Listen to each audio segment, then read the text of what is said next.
आरक्षणाचा लढा आम्ही लढलो. आता या लढ्याची पुढील दिशा म्हणून राज्यभर समाज बांधवांच्या भेटीगाठी घेऊन त्यांचे आभार मानणे, या लढाईसाठी त्यांच्यामध्ये नवी ऊर्जा आणि नवा आत्मविश्वास निर्माण करणे यासाठी पुढील आठवड्यापासून राज्यभर फिरणार आहोत.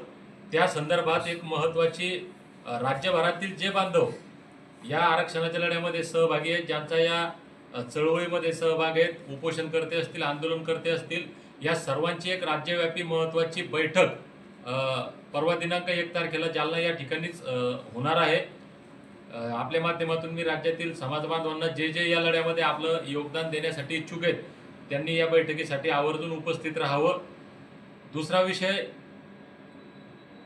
सरकार आम्हालाही म्हणालं होतं चर्चा करू. सरकारला आमचं म्हणणं आहे की देवेंद्र फडणवीस साहेब यांनी शब्द दिलेला आहे, अटल बिहारी वाजपेयी साहेब यांनी शब्द दिला होता आणि आत्ताचे पंतप्रधान नरेंद्र मोदी यांनी सुद्धा शब्द दिलेला आहे. आता तुम्ही दिलेला शब्द पाळून धनगरांच्या उपकाराची जाणीव ठेवत एसटी आरक्षणाची अंमलबजावणी करा आणि आमच्या लेकराबाळांचं कल्याण करा.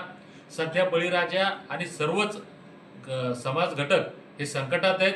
आमची ही इच्छा नाही की आम्ही मुंबईला यावं किंवा जनतेला किंवा सरकारला वेठीस धरावं, परंतु सरकारला जर आमची संयमाची, शांततेची आणि संविधानिक भाषा कळत नसेल, सरकारला जर वाटत असेल की आम्ही अजून यांना संख्या दाखवावी, तर ती संख्या आम्ही येणाऱ्या काळामध्ये ज्यावेळेस आमचा पहिला मेळावा राज्यात जिथं कुठं होईल त्या दिवशी आम्ही तारीख डिक्लेअर करू आणि मुंबईमध्ये धनगरांचं पिवळं वादळ धडकेल आणि या राज्यातला ऐतिहासिक अशा स्वरूपातील जनसागर मुंबईमध्ये जमेल.